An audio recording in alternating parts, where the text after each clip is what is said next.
So it is my pleasure to introduce the speakers for the CICS seminar series at the University of Notre Dame. Today's speaker is Professor Jose Nathan Kutz, and from the University of Washington in Seattle, who is the Robert Bowles and Yasuko Endo Professor of Applied Mathematics, and adjunct professor of electrical engineering and physics. So his research interests span various fields, for example, data science, machine learning, mathematical neuroscience, nonlinear waves and coherent structure, optics, and reduced order models. He's the recipient of numerous career awards, newspaper awards. The list is very, very long. I will probably take up all the time for the seminar. And also he has been like a fellow of various prestigious institutions, and also like over that, the list is pretty long.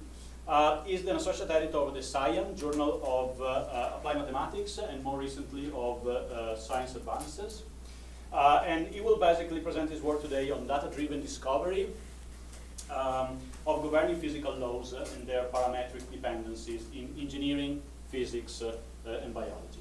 So we thank him again very much for his visit, for being with us today, and we look forward to hearing what he has to say. Awesome, thank you. All right.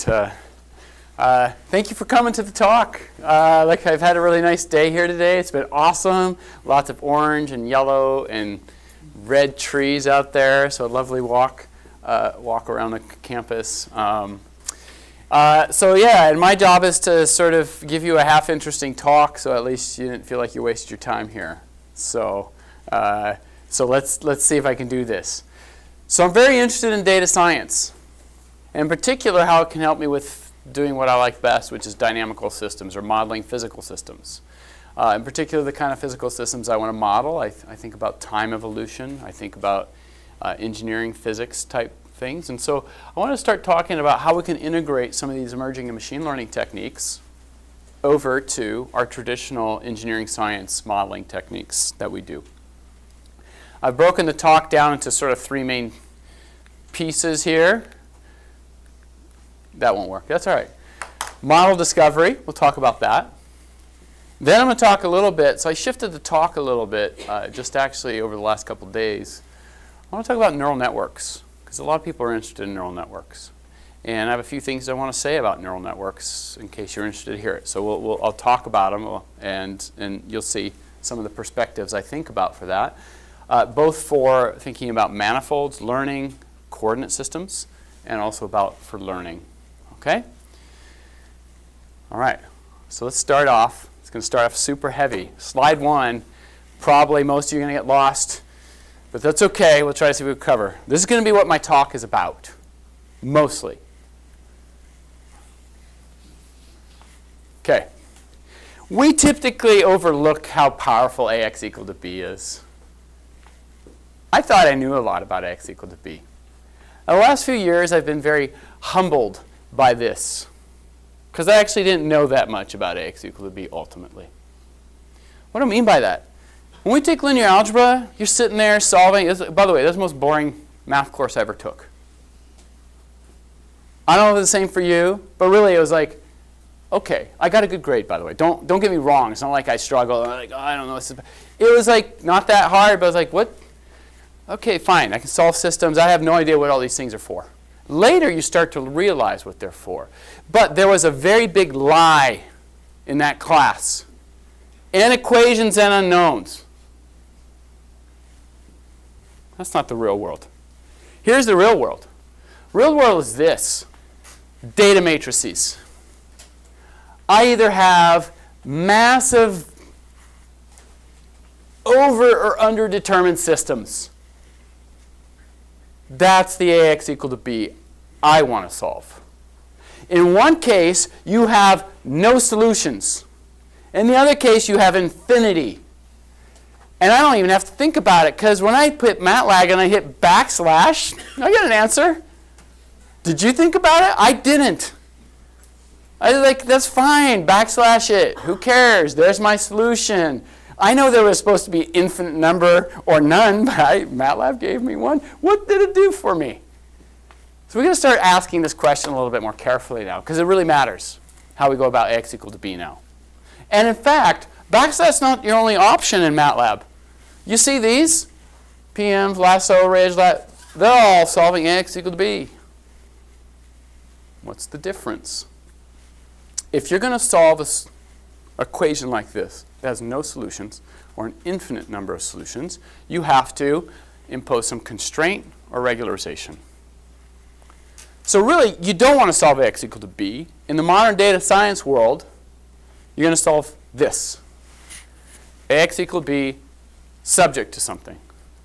All right? And what I subject this to really matters. And normally when you hit backslash, for instance, one of the things it will do is you have an infinite number of solutions, it will actually go and say, how about if we give you the one with the smallest L2 norm? Okay, so when you have backslash, that's what it's giving you. Did you know that? That's what it's doing for you. Okay? So the subject to line matters. I'll tell you what I'm going to try to look for. I'm going to make a subject to line that's going to promote sparse solutions. In other words, I want most of the components of x to be 0. Okay? It's usually, instead of an L2 penalization, it's L1. L1 is a proxy for sparsity. That will matter for me later. But most of this talk is going to be ax equal to b. Whatever you walk away from here thinking, it's like, oh, did he do some fancy math? No, I did ax equal to b. And I'm proud. Okay, so I'm not ashamed. The last half of the talk, let's say the last 40% of the talk, I'm going to switch it around, change it up a little bit, and solve that instead. Make it a nonlinear set of equations. All of machine learning, I would argue, is that. An F and a G. Where A is some unknown parameters, often the weights of a neural net.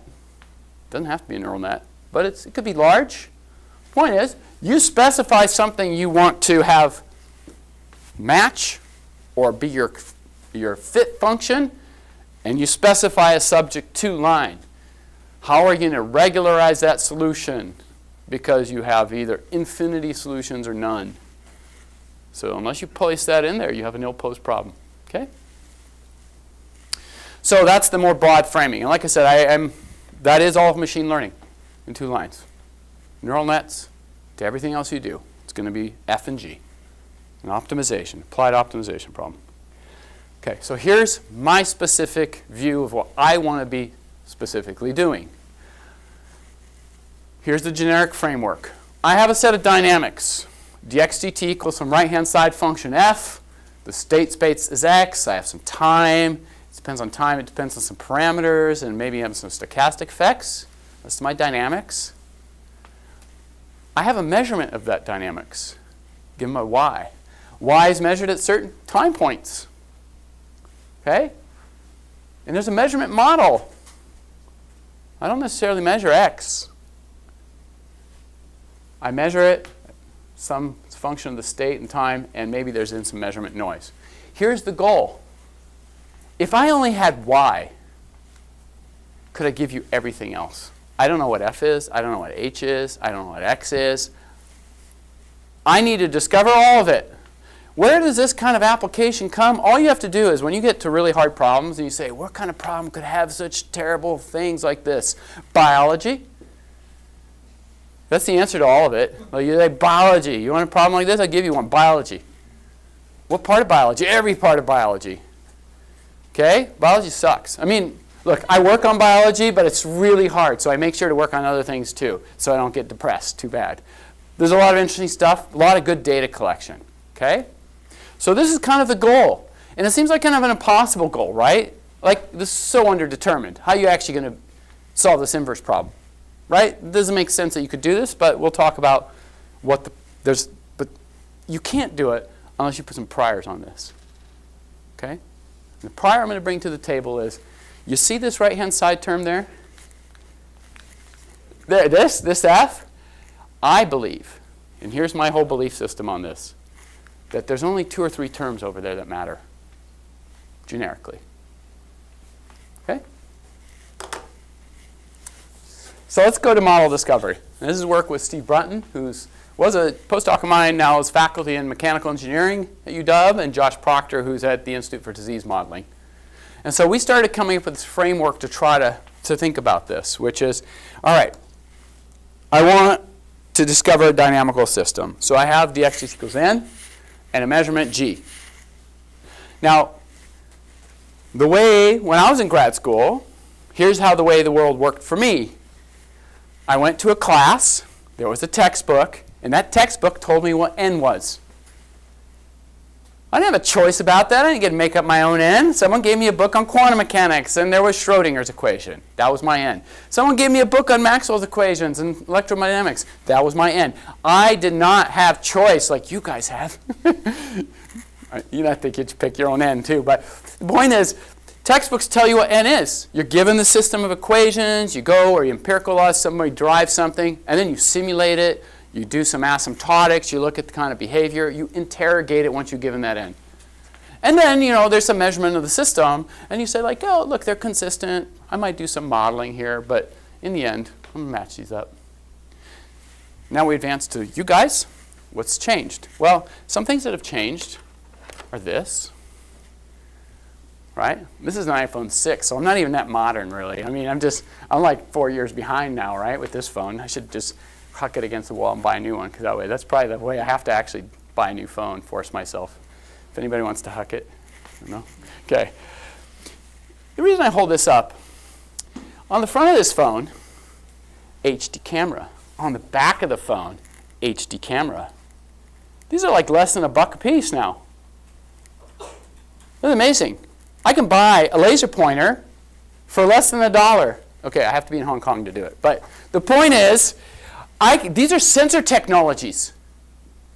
And each frame of this, if I go to HD video or 4K video, which is going to come next on this, is 24 million pixels per frame. Streaming at 30 frames a second. Do you know how much data I can collect in a very short amount of time? This is your world you live in. This has changed for you guys. This G here is enormous. You can sit there and record off systems, and how many terabytes do you want? Because I can get that for you in like a minute in some systems, right? The point is, you're going to have that data, and you're going to measure oftentimes a system where you don't know n. What kind of systems don't you know n for? Biology, some multi-scale systems. There's lots of systems up there we don't know n, or we've posited empirical models, but we need to improve them now. So this is what we're going to do, go the reverse. What could n be? Well, let's make up a library of possible things. N could be lots of things. It could be like a linear term there, right? That's what the 1 represents. It could represent linear terms, or quadratic terms, or cubics, or sines, cosines. I can put anything in here I want. Exponentials, logs, just make up stuff. This is just a library of potential right-hand side terms. Put in everything you've ever seen. I don't care how many terms are over there, actually. I could put thousands of library elements. Okay? These are all candidates. Okay? And that's what each column is candidate functions. Each row is a time snapshot measurement. Time 0, delta t, 2 delta t, 3 delta t. So the columns, so the rows are time, columns are candidates. This is my matrix A in AX equal to B.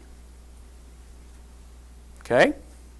I'm going to again emphasize my belief or my prior that I'm bringing to the table. Here's my prior.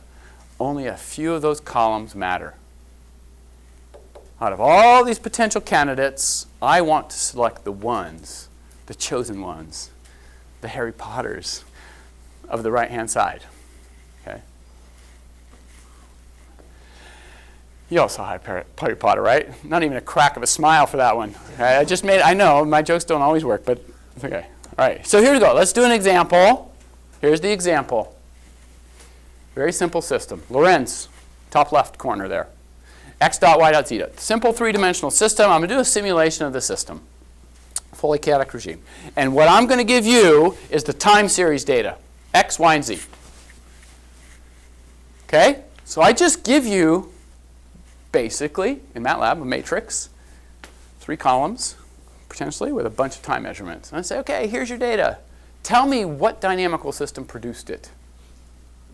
could you reconstruct Lorentz?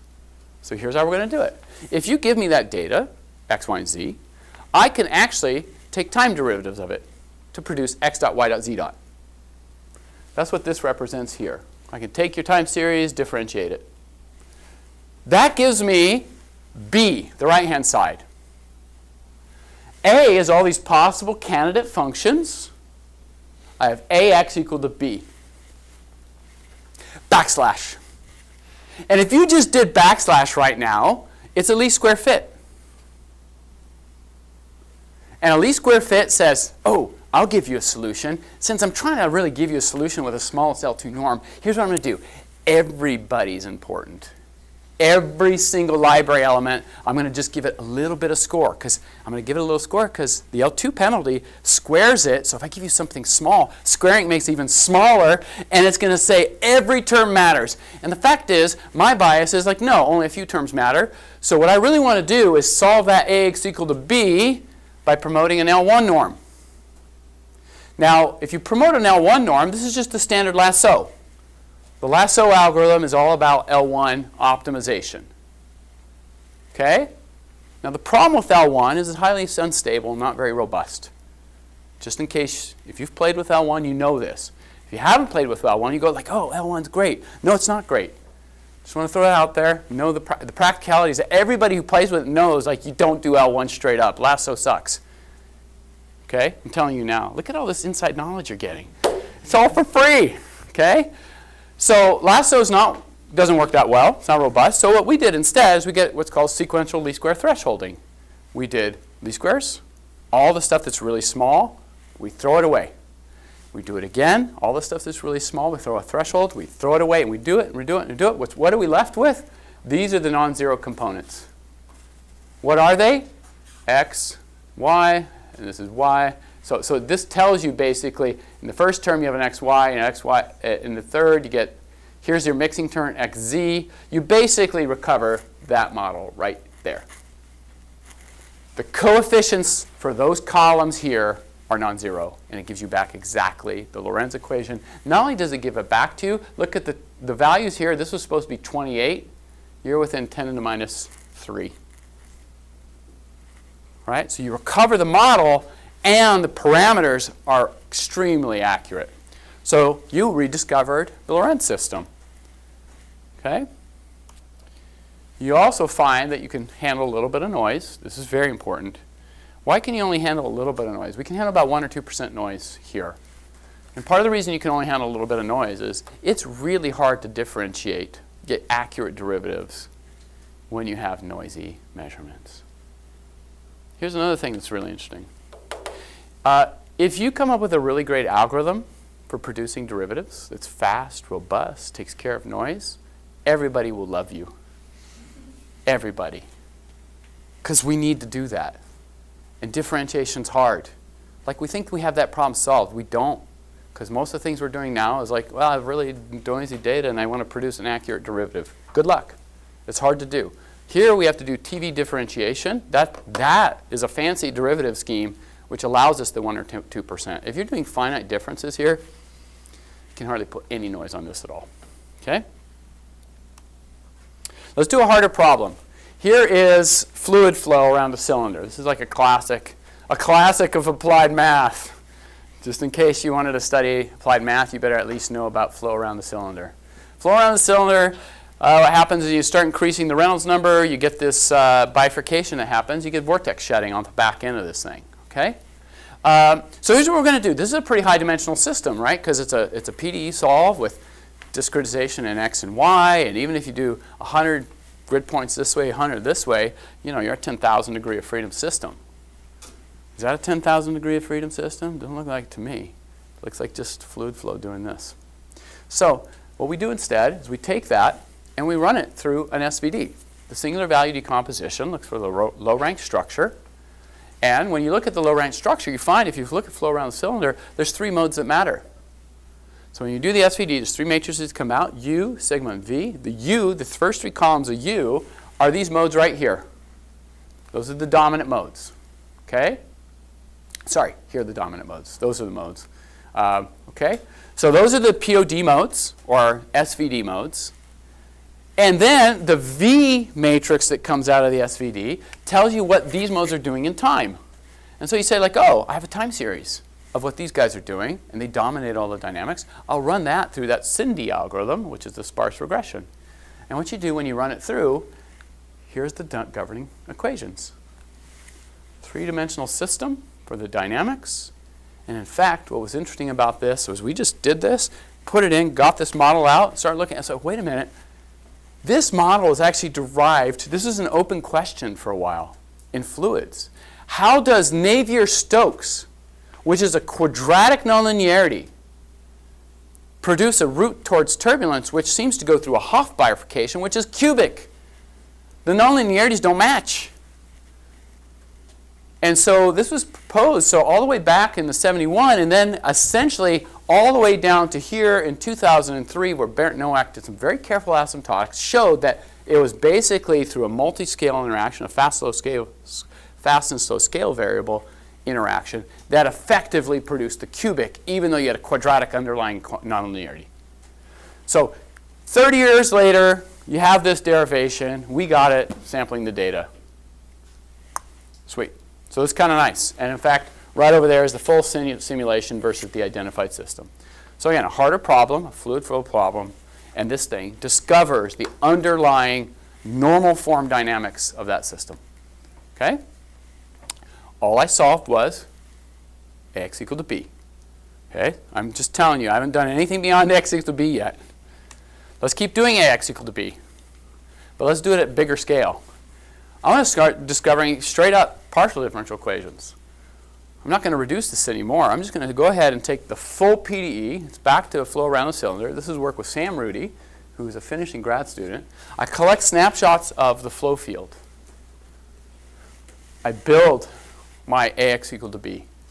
But now my library of candidate functions have spatial derivatives.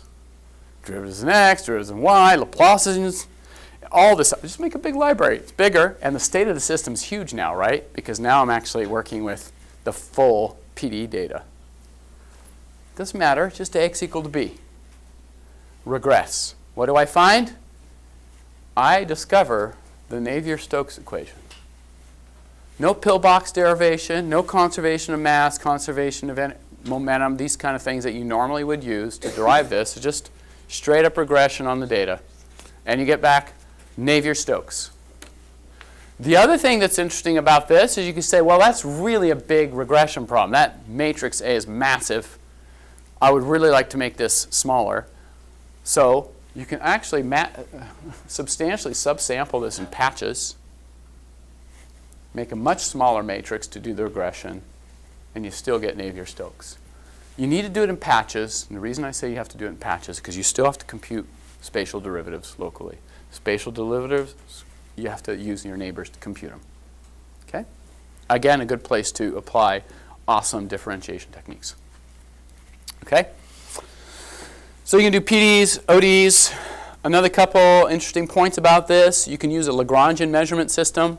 In other words, you can drop a sensor that's not fixed into the dynamics, but moves with the dynamics.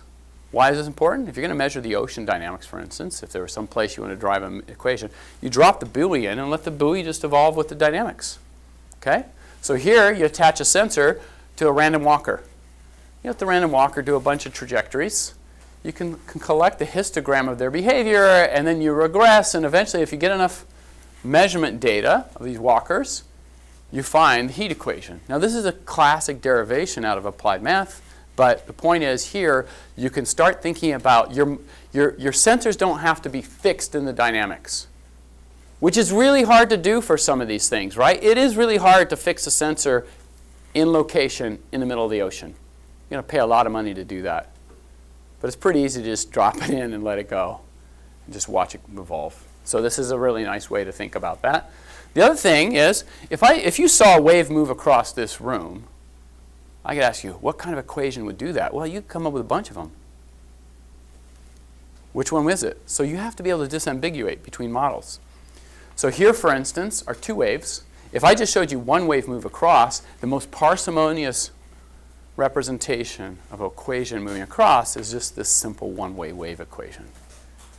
But if I said, well, actually, if I use different initial data, 2 different heights or multiple initial conditions with different heights waves, you'd see this and you're like, hold on, there's no way it can be that model because this tall one's moving faster than the small one. In fact, what could it be? Then it disambiguates and gives you back the KDV. These are KDV solitons.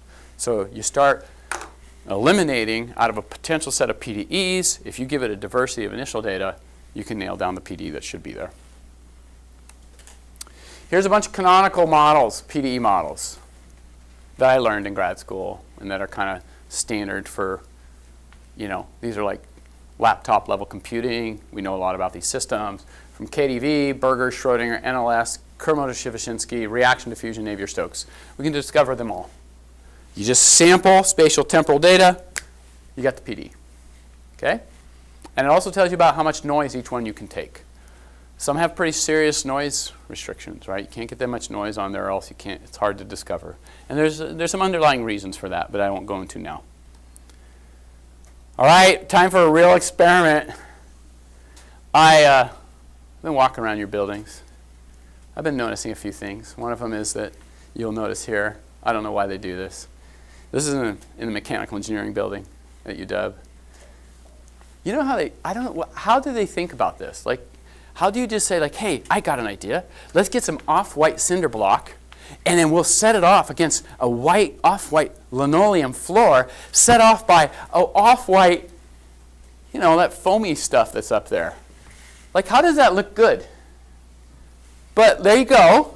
You can do experiments, and you feel no guilt drilling holes into that wall. Because, right, it's just like ugly. But here we go, state school style experiment. Boom. Here it is. We threw a pendulum in there. Here's some trajectories. Can you see this little blue light on the end there a little bit? It's also on the end there. Okay, let me tell you what's on that blue light. Little Arduino. See that? It's on there. It's collecting accelerometer data. All right, so we just whip this thing around, collect data. These are some trajectories. This is raw data out of that accelerometer. Okay? And you run this through the regression, Cindy regression. Here's the model you get. So I actually just wanted to show you the actual output of Python. And here it is. It's a little Python notebook. dx naught dt is x1. dx naught dt is some small number x1 minus about 4 sine x naught. Boom. Got the pendulum equation. Real data, right? So, by the way, interestingly enough, if I don't have some of the trajectories go over the top, it will give me back, it'll just say, oh, that's like x cubed, or maybe an x fifth term. It'll give me a Duffing equation or corrections. Once it gets over the top, it says, polynomials can't do that, and they can't, right? So it says I have to switch out to the sign. And that's part of the library, so it just picks it up. Okay, so fairly clean data, works nicely. By the way, I'm going to say this now and also say it later. All code, all PDE solvers, everything we did here is available online. You can download it. All of it. Everything here is reproducible. Okay? Just want to throw that out there now. Not bullshitting you. Everything's there. You can download it. Okay? And do it. Now you notice also that we have pretty clean data. Right now it's on, this is pretty clean even though it's an experiment. I'm going to talk about some challenges. Here are the challenges. So right away I'm going to go ahead and posit things that can go wrong. Right? I don't want to sell this as like, oh, you can solve all problems with this. Clearly, I've already showed you that noise is an issue. Oh, yeah, you have to edit out that me swearing. I forgot I'm on camera. It's so immature. When I'm off camera, I can feel a little more loose, but I'll try to rein it in.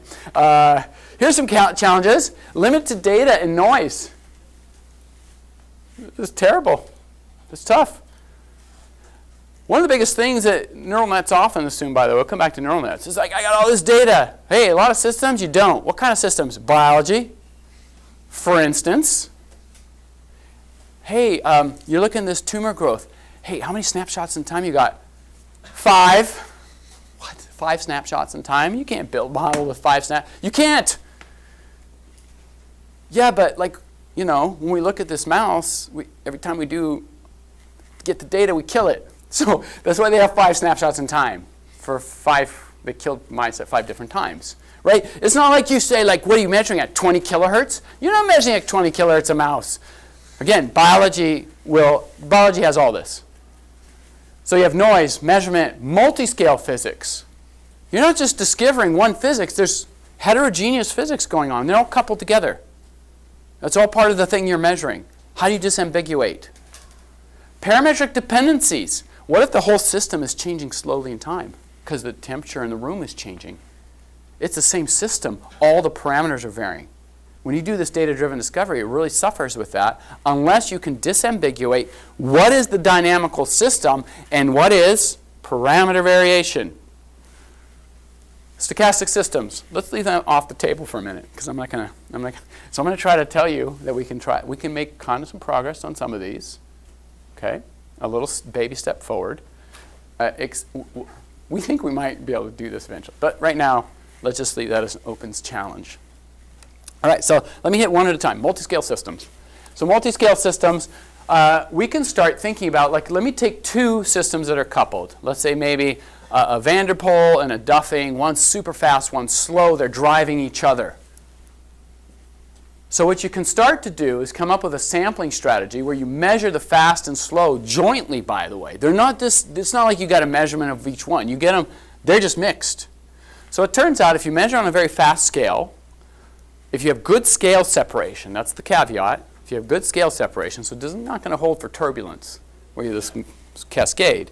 If you get good scale separation, then you can say, like, if I measure very quickly, the slow scale looks constant.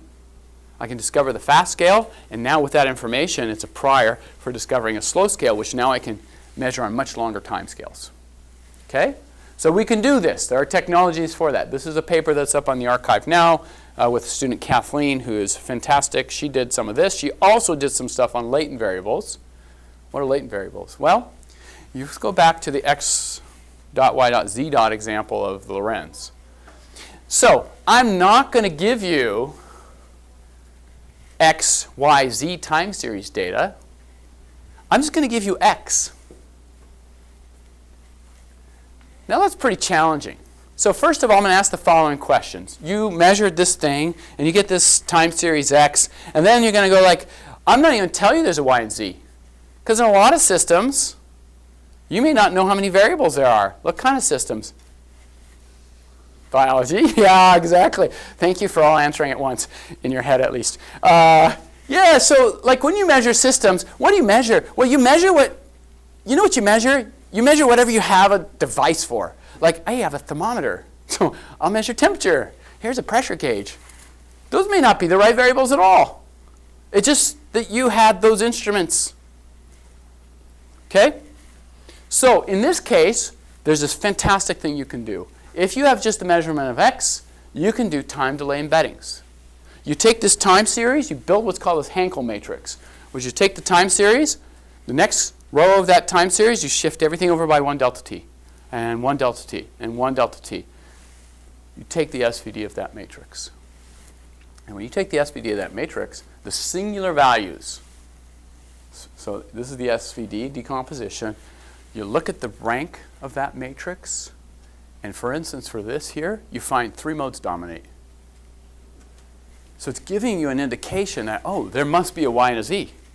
It's not going to give you y and z, but it's going to tell you that this thing here, I can work now in proxy variables for a 3-dimensional system of dynamics that I know exists. I didn't know there's 3 variables. I do now, and now I can build models in that space. So this turns out to be a really nice architecture. There's actually a lot more here to be said about time delay embeddings. Time delay embeddings are interesting because they come out of what's called Tauchin's embedding theorem, which goes all the way back to the 70s. And it's one of these kind of unicorn math things, you know, where people, hey, look at this abstract math.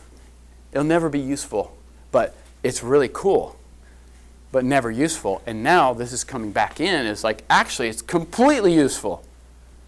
Right? So sometimes you have to wait on this. So for anybody who's into this high-impact science, if you know your work is high impact at the moment you're writing it and submitting it, that's actually probably not truth. The truth is you don't know if your work's going to be high impact, maybe in for 50 years.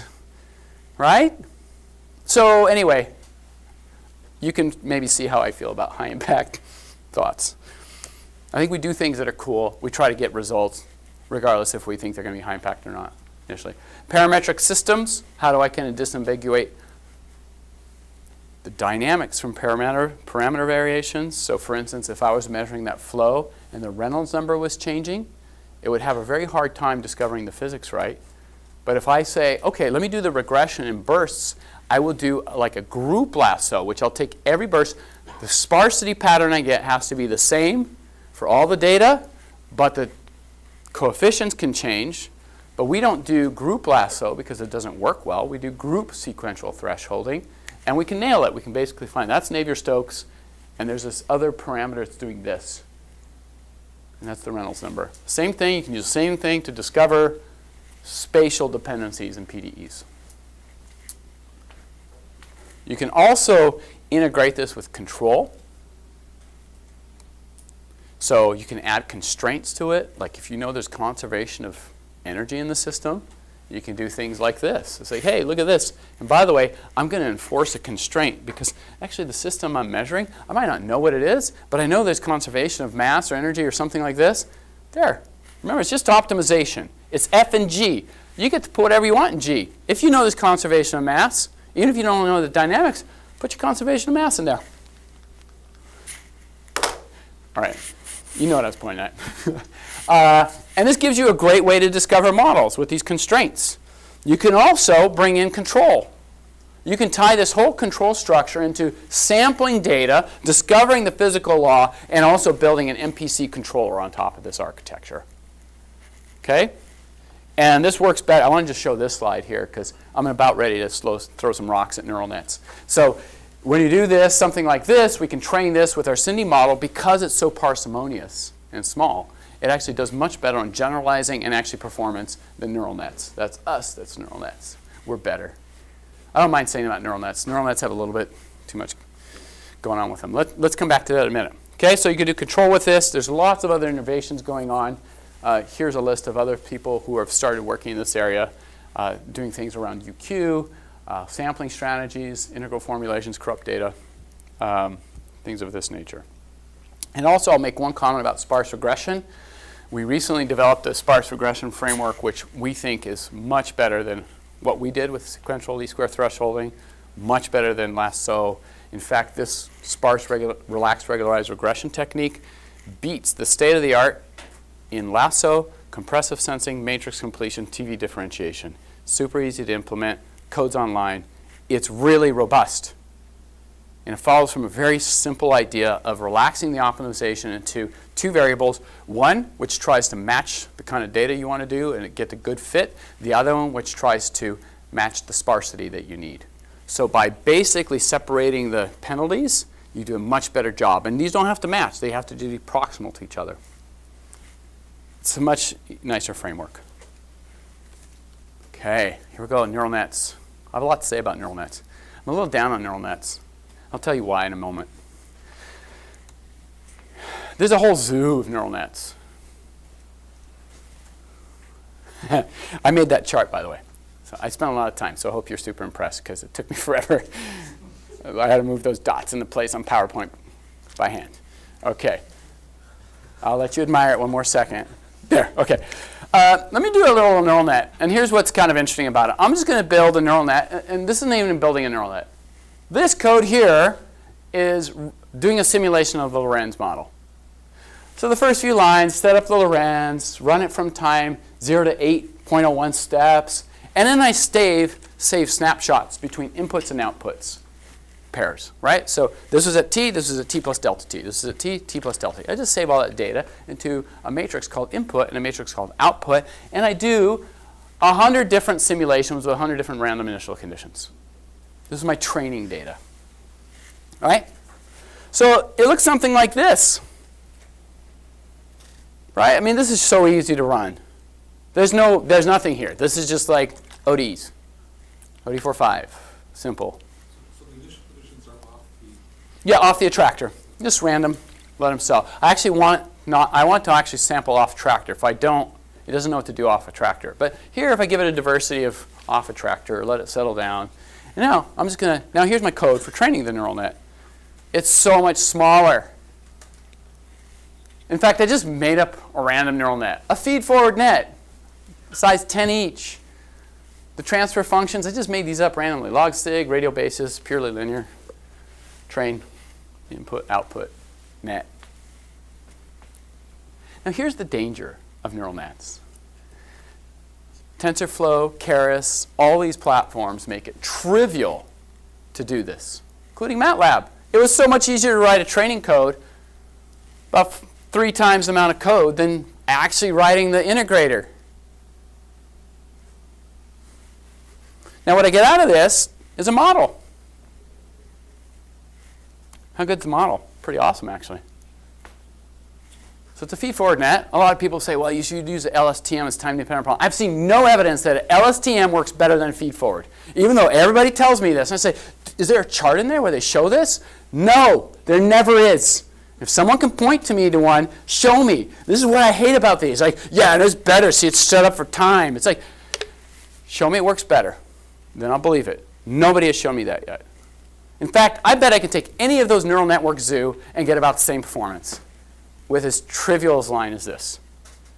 Okay? That's the danger. Like, did I learn anything? I'm not sure I did. I have a great predictor. In fact, here's what's kind of remarkable. What you're seeing over there are 2 new dots. I just make up 2 new original conditions, and I run one of them forward with a really high tolerance integrator, OD45, like 10 to the minus 10 accuracy. And I just say, okay, now run my network forward. So put my initial condition into the network to get an output, and just keep cycling it through. And look at that. They track each other amazingly well. They eventually fall off. And the step size between these is 0.1. Okay? That was the delta t. Now here's what's interesting. If I were to take OD45, just a standard, with a step size of 0.1, it would have fallen off way before my neural net. This neural net learned an integrator that was way better than OD45. How did it do it? I don't know. I just had these random functions. I could have made up a whole bunch of other neural nets that would have done just as well. Neural nets are universal approximators. You can do almost anything with them and claim almost anything with them. That's the danger that I find with neural nets. So what I like to use neural nets for is very targeted applications.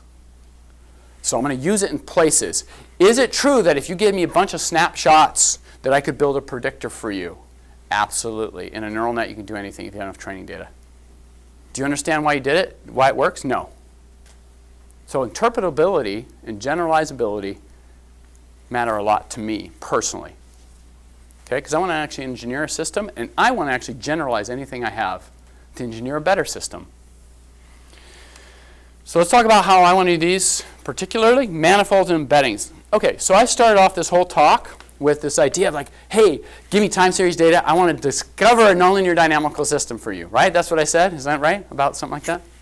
Yeah, pretty close. All right. You're not sure you want to talk to me. That's all right.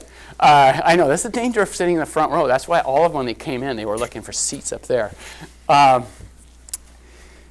going to change that all of a sudden on you. I'm going to say, you know what? Maybe I should just give you a better coordinate system. Maybe instead of discovering this nonlinear dynamics, in fact, this is going to change your spin on what it means to discover physics. Maybe I can just find a better coordinate system. In particular, what I want to find is this. It goes back to this concept of Koopman, where it says, you give me a finite dimensional nonlinear dynamical system. There exists a functional space, a function of x, of this state space, where the dynamics in that space is linear. That's the idea of Koopman. Of course, this is 1931. He has no computer. He tells you this thing, and then he doesn't tell you how to get G. In fact, nobody tells you how to get G, still today. Except I'm going to tell you maybe how to try to get G in a principled way. By the way, it's very easy to get G by just projecting to an infinite dimensional space. But then you know better than just train a neural net if you're going to do that. Right? If you're just going to go, if you're going to commit to infinity, just go to infinity. But don't pretend you're doing some cool math. All you're doing is a universal approximator. And let's be fair about calling it that versus, oh, I'm doing something fancy. No, you're not. You're just saying, go to infinity. I can make anything happen in infinity. Okay? That's one person's view. I have a doctorate of philosophy. Did you know that? So it means I can philosophize a bit up here.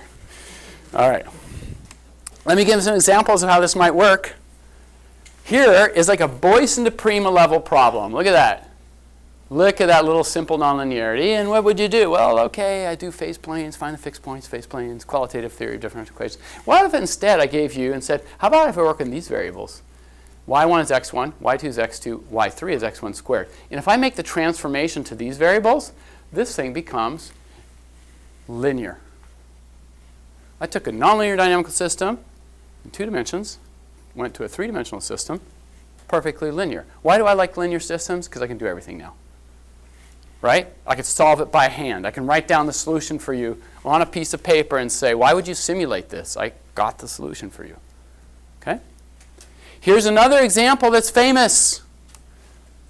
Burger's equation. Depends if you like PDEs. If you like PDEs, you know this one. Here's Burger's with diffusive regularization. It's full nonlinear PDE and has dynamics something like this. In 1950s, 2 papers came out right about the same time, 1950 and I think 51 by Kohlenhoff. They discovered at the same time that transformation here, which is the Kohlhoff transform. And if you go into this new coordinate system, V, the dynamics is linear. That's a Koopman embedding. Right? So you went from infinite dimensional space to another infinite dimensional space, and then it begs the question, what does it mean to discover physics now? I was after parsimonious representations. That, normally I would just go after that Burger's. Look, it's only 2 terms. If I can discover that from data, I'm in pretty good shape, right? Look at that. I can get this model. It's got 2 terms on the right-hand side, ut equals, and there's 2 terms there. But there's this other coordinate system that's kind of funky, and which is even more parsimonious. Not only is it more parsimonious, it's linear. I can solve that by hand. Okay, so this is partly what I would like to do is figure out a way, like how can I learn these things? Because if I can learn these transformations, it'll transform the way I can do the problem, right? Can I give you just a better coordinate system so that everything you're doing is linear? That'd be kind of awesome, right? It's awesome for two reasons. 1, because you can write down solution pen and paper. 2, all of control theory, guarantees, and theory is almost based exclusively on x dot equals ax plus bu. So if I can go to a linear system, it truly is linear, not an approximation. And I can do control on these complex problems. Cool? All right, so that's what I'm after. How I'm going to do it?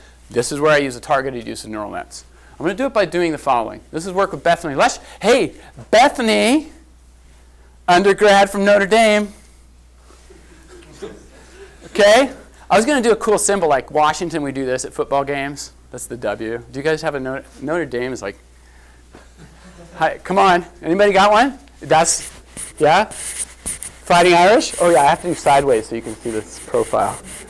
Bethany, she is totally a hitter. You could tell. All right, here's what we're going to do. We're going to learn a map from the input space to this new variable y and back. It's just an autoencoder, variational autoencoder. You make a transformation, go into this new space, come back out. Okay? What do I want to happen in this new space? In this new space, here's what I want happening. I want to go from y of k, which is the kth time point, to y of k plus 1 with a linear map. So, f and g. My g now, that constraint, is going to say I need this to be a linear map. The key to solving this problem, which took us forever to figure out, embarrassingly, was to realize, let's talk about a pendulum for a moment. It's obvious after the fact, I know, but let's just talk about it. When I have a pendulum, we think we know how to solve the pendulum, right? But the pendulum is this linear oscillator like this, theta double dot equals minus omega theta. 2-dimensional system, right? Sines and cosines. What happens if the oscillations start becoming bigger? All of a sudden, you start seeing more of that sine theta that you left out there, right? So you get a theta cubed in there. You get a contribution from the nonlinearity. What does the nonlinearity do? In fact, what does nonlinearity do in any system, not just a pendulum? It shifts the eigenvalues or frequencies, and it creates harmonics. We've solved these problems through asymptotics. You do an asymptotic expansion. Oh, well, if you're going to do this, now you're going to get sine 3 omegas, sine 5 omegas. The frequency is going to shift, and I can kind of compute them through asymptotics. As I go to bigger and bigger oscillations, more and more Fourier terms are going to show up in that expansion. How many degrees of freedom is this thing? 2. I'm just using a really crappy representation if I'm going to stick with these frequencies I've built. So what you have to not only learn is that when I pinch down, it's two-dimensional, but when I pinch down, if I do not account for this frequency shift, I will commit to an infinite series expansion, and there's no way to get that down into 2 terms there. So I parametrize that linear operator, the Koopman operator, with that frequency. Okay? So I learn the parametrization. As soon as I do that, everything unfolds. So I skip that, go to here. So here's the pendulum. Here's what we're going to do with it.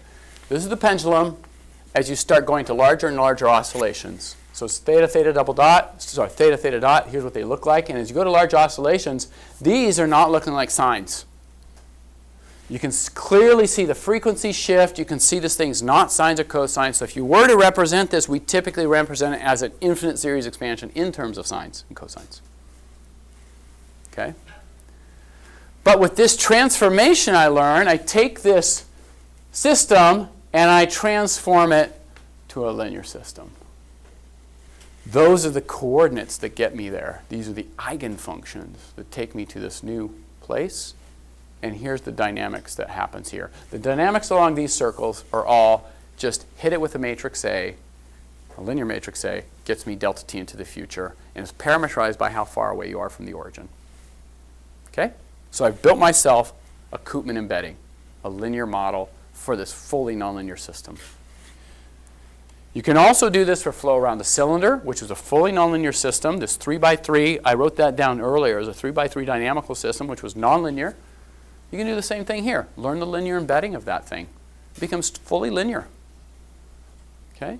So I can transform this to a linear setting. The thing we're working on now is tying together this embedding structure with the Cindy regression to discovering nonlinear dynamics. So the linear enforcement is harsh. That's a really tough, that's a really stringent thing to meet. So now what we're doing is saying, hey, well, what if we go into here and instead of making it linear, let's just make it a parsimonious nonlinear dynamical system. A little bit like what we discovered with that Cindy regression.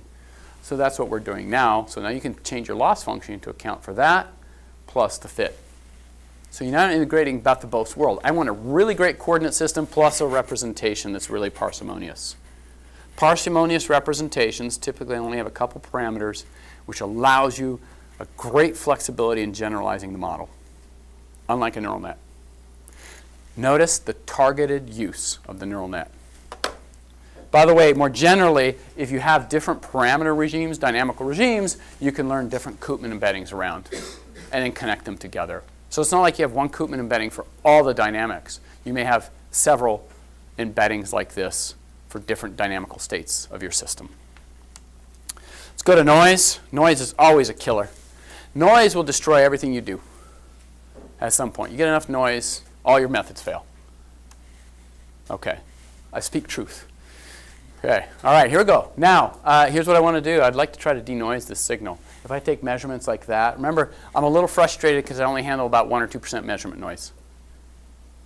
If you can't get past that, the technique is not that good because, right, in real life, constraining yourself to such small measurement noise is probably going to mean limited application. So we're really trying to figure out, like, how could I denoise this thing? Here's how we're going to do it. Neural net. I'm not going to give a lot of examples here. This is a kind of crowded picture. But here's the thing.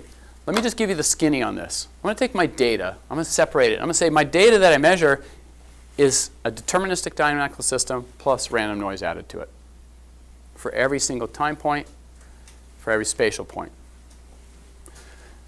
What I'm going to do at each time point is say, well, like, part of this is deterministic noise and part of it is a dynamical system, part of it is noise. So what I'm going to say is, but the dynamical system, if I had it, you know, what would I do to solve a nonlinear dynamical system? I put it in like Runge-Kutta, fourth order Runge-Kutta. Okay, so since I have a bunch of time snapshots, how about I do the following? Whatever I keep apart from my dynamical system, it's going to have to satisfy a Runge-Kutta scheme. Right? Has to. It's a deterministic dynamical system. So I'm going to keep splitting my data and updating my split based upon the fact that whatever I keep out, which is the dynamical state, has to satisfy some integrator. And in doing this process and training, you split the data into noise and dynamics. So I can take this really crappy data, boom, pull out this. So now I can go like 20% noise.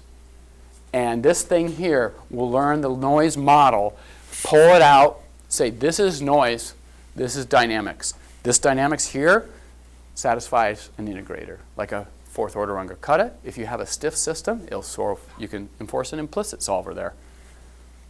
I kind of actually was amazed this worked, but it works. Code's available. Remember, all downloadable, everything. Okay.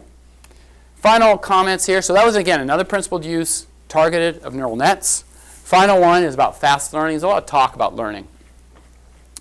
And fast learning is really important, actually, for a lot of systems. If you're going to build, let's say, a control system, especially, and you have autonomous vehicles, have a flight model, something happens, a disturbance in the force. And you got to like make adjustments. All right? So for instance, a UAV is flying, or you're flying in an airplane, half your wing comes off. I mean, it doesn't get hot, whatever, shot off, whatever. You lost half a wing somehow. Okay? And how quickly can you recover the flight of that thing? You got a few seconds, and that's about it. You have to build a model. You don't have like, oh, let me just take a bunch of data. Can you hang on for a couple hours? I'll build a model for you. No, you got a couple seconds. This actually happened. An Israeli fighter pilot lost half a wing. The dude was able to figure out to turn on his side, thrust, and fly that thing back. That's awesome. He built a model in real time without dying. The better call would have been just eject. I totally would have just, I'm out, no wing, gone. He figured it out. Turns out, when he landed, he got arrested because the way he lost his half wing was under questionable circumstances. He should have never lost the half wing in the first place, so he gets arrested when he gets back. But that is still power move. That was awesome. All right, so fast learning is really important. And you don't have to build a great model. You can just build a really crappy model quickly. And the reason, what inspired us to do this was actually insect olfaction.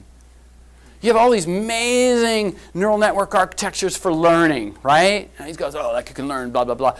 We say, well, you know what? A moth can learn with one trial. You give it an odor and a reward, boom, it's in memory. It knows what it is. One trial. We're nowhere close to that. How does that do that? So we actually built a model. There's all this biological data. Here we go. Tons of data. This is the architecture. Has odor, has an antennal lobe, what's called a mushroom body. They're connected. The neural count, we can kind of get most of that together. The main thing is this octopamine. This is the reward structure. If you hit it with octopamine when it gets a new odor, it can build a code for that odor. I don't have time to go through this. Let me just come back to here. I'm going to just go through here. Trust me for now. I just want to finish up here quickly.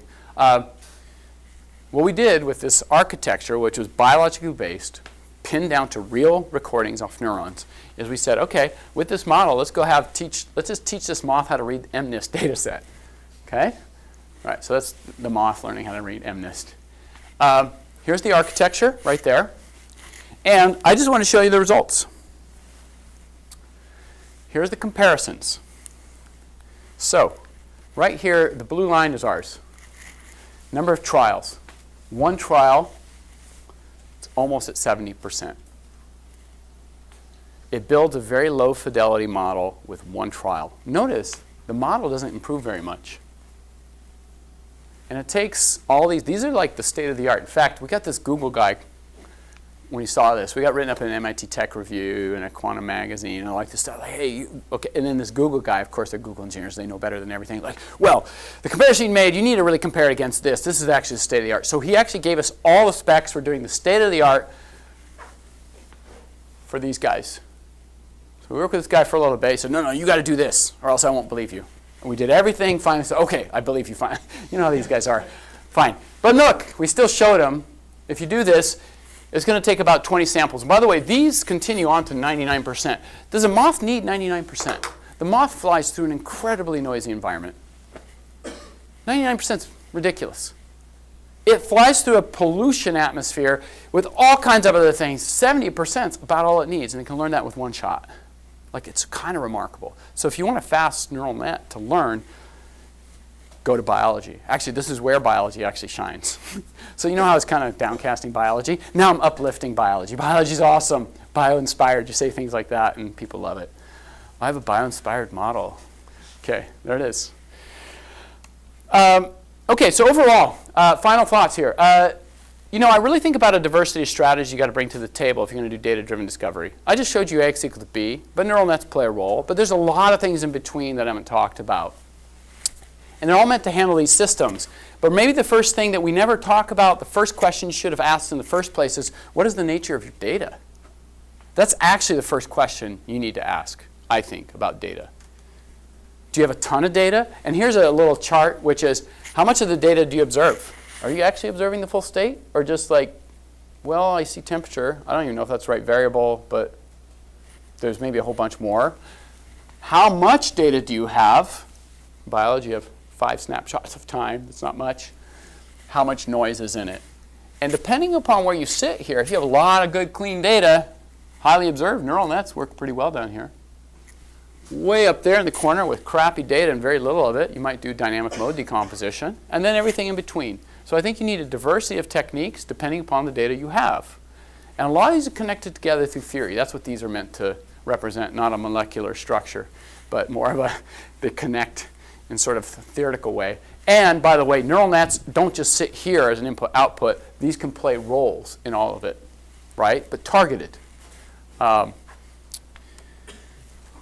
This is a little self-promotion. Sorry. If I made a bunch of money off these books, that'd be one thing. But like, okay, I can go to Chipotle with a check I get. So it's not like, but there's a lot of, this is going to come out soon. And the main thing is this. We have a ton of YouTube resources, open source code. Everything's out there. Everything we do. We film it up. We have a bunch of stuff. I've developed a course on a lot of these techniques. A lot of lectures are up. So if you are interested in this, you can go to my website. Go to open source lectures. Look for codes. Everything can be downloaded.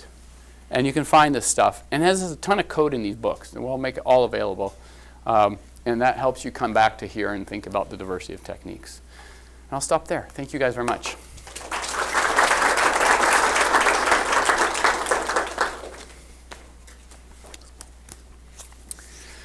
Question? Yes? So you already touched upon it several times that noise is difficult to deal with. Yeah. In many of the physical applications, noise is correlated. It's not a white noise. And that is even more complicated because then it gets abstracted much harder since it has its own dynamics. Yeah. There is a router that is measuring something and that has its own frequency that's polluting your data. Yeah. How do you deal with some sort of correlated noise? And maybe answer is we don't know and we need to work on it. These are difficult problems. But is there some way how you can put some sort of prior on the noise itself? Yeah, so the short answer, of course, is what you just said. We haven't even gotten to touch on that yet. We were just so pleased. Because even the denoising we had here is sort of like, we just put this up on the archive a few weeks ago. By the way, I should mention, in case you are interested in this kind of work, if you do know the noise, if you do know the dynamics, like for instance, if I have Kurmato-Shivashinsky here, and I can load it with like 250% noise and pull it all out if I actually know, I actually know the governing equations. So if I don't know the governing equations, go up 20%. If I know the governing equations, I can get like massive amounts of noise to pull out. So it actually works better than a lot of these unscented Kalman filters, all these things. It's like we've kind of showing that, like, dang, this is kind of amazing. Now, we can do different distributions of noise, not just Gaussian, colored, fat tails. But have we dealt with correlated noise? No, not yet. We hope we can. I mean, the thing is that what's going to probably come into that is making more assumptions, fixing up that G, right? So with the G, you might be able to say something like, well, okay, how do I put a prior on there, right, which is going to come into the G to do something, but we haven't done anything like that yet. We're just, so far, going, yay, we did some stuff. It worked on Gaussian white noise.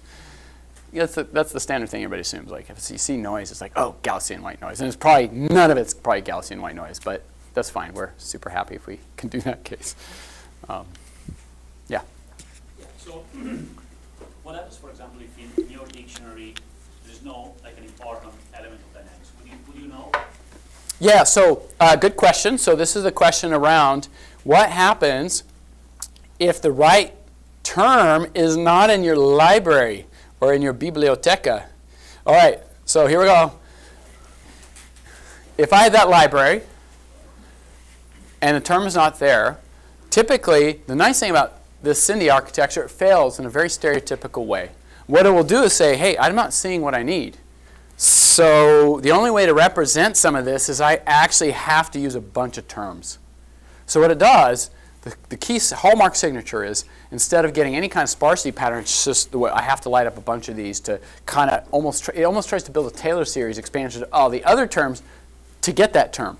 Now that's typically a dead giveaway. Now the question is, what do you do about it? We've been working on an architecture which would have a genetic algorithm on top of this. You give it a library of starters, which are pretty good, and then it would start adjusting these as it goes. So it can start building new terms like, okay, actually, good hits here and here. These don't seem to do anything, but these aren't quite right. Now let's make some children out of them and start building this. So we have some success there about building a genetic algorithm structure that will actually start on the fly, start adapting and making new terms with the hope of basically converging to the right terms, even if you didn't start with them. So we hope that will work. My only hope right now is, and I'll just make this comment, why do you think this will work is oftentimes a question I get, which is, when I look at this is interesting to me, at least, in the sense of physics and what I grew up with. What I don't think we're discovering is actually the physics, the full physics. What we're discovering is the dominant balance physics. So this idea of dominant balance is really important. It goes back to the 60s of asymptotics. We made a lot of progress in fluid dynamics by looking at different regimes. Hey, what happens if I have slow, like the Reynolds number is such an important parameter, right? Because it lets us look at different asymptotic regimes. How many parameters are there in fluids? Like 11? Prandtl number, Reynolds. All these are asymptotic reductions where we can say, in this regime, here are the terms that dominate. I can understand that physics. In this regime, here are the terms that dominate. What we're actually discovering is just dominant balance. So my hope is, and by the way, that's why I think polynomials work so well. Undoubtedly, many of these systems are much more complicated than this, but really, the cubic somehow is representing this dominant piece of a Taylor series expansion of maybe something that's much more complicated. But all the other stuff is so small that I can actually model the whole thing with that dominance. So that's one way I'm thinking about this, and that's why polynomials are actually so effective, I think. The other way of asking questions is if you have two models, how can you discriminate between the two? Oh, great question. So some slides I cut out because I went over and I'm still over time. Sorry about that. Everybody, apologies. We actually have all of this set up with a model selection on the back end. So we've developed out the thing as like, typically what happens, this can generate a combinatorial large set of models for you, and you find that actually instead of just taking one model, you can look at all the models that live on the Pareto optimal region. And so the nice thing is, it's kind of like a really nice way to do model selection, which is because of the regression, it lets you consider a combinatorial large, and you would never do this in model selection because you don't have the bandwidth to run all those models. Instead, you just look at the ones that sit near the Pareto optimal front, run those, get AIC, BIC scores, rank them according to whether they're strongly supported, weakly supported, or not supported. And in that way, it gives you model ranking. And so you can tie in, like if you have two models, you take the one, right, with the best information score.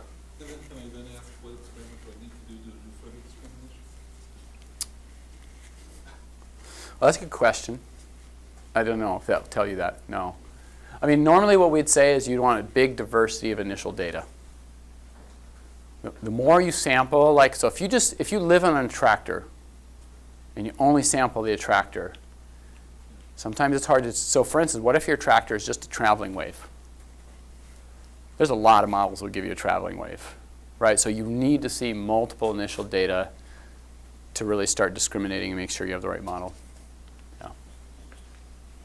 Yeah. So I have two questions. The first one is related to data collection. So if we have unstable system, I don't know about, and most of your examples are related to fluid dynamics, robotics, for example, for model discovery, and we have many systems that are unstable, how we can collect the data. So for unstable system, and the second one is, mostly your talk is about system identification. So what are the control guarantees in terms of mathematical guarantees? Oh. And the second thing is especially for parametric dependencies. Mm. Well, here's the only, okay, control is an interesting subject to me. And I found it to be an interesting, so these control magazines are more about proofs and guarantees, right? It's really rigorous. And mostly it has to always be framed in terms of a linear system. The only way you're going to say something rigorous is if you have this linear model, because nonlinear model is very hard to make any guarantees at all. So even in the Cindy MPC architecture we still have a nonlinear model with actuation. So do we have control guarantees? None. I don't think so. It works, but like it's a little bit, okay. So one of the things we also like about this sparse regression, this SR3 I told you about, is that you know what people didn't like? So if you do optimization, like sparse optimization, even though you told somebody, especially if they're in the statistics world, because there's a proof about lasso. Even if no data ever satisfies the proof, there is a proof. Right? In practice, it never holds. They still like the fact that it's a proof. And then we tell people, like, hey, you do sequential least square threshold. It's awesome. It works great. So much better than lasso. Look at all these examples. And they go, you don't have proof. Right. So that's why we partly worked on that. So we're working kind of next on guarantees if we can get any. We hope to. I mean, there's no guarantee, even for MPC, mathematical. Yeah, we don't have any performance guarantee. And what about parametric dependency? Parametric dependencies we can handle through that architecture I talked about, which is thinking about setting up an algorithm where you discover jointly the time-dependent coefficients as well as the dynamics. So that, that kind of parametric dependency we can find. Okay. For control.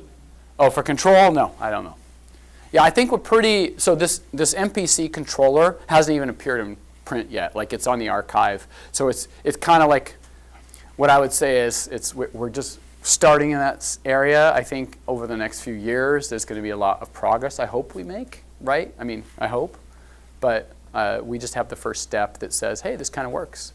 And we have all these examples to show it works, but we don't have any guarantees or theorems around it. So what about data collection for unstable system? Yeah. Oh, see, good. See, because then I don't have to answer hard questions. we can come up afterwards. How about? Yeah.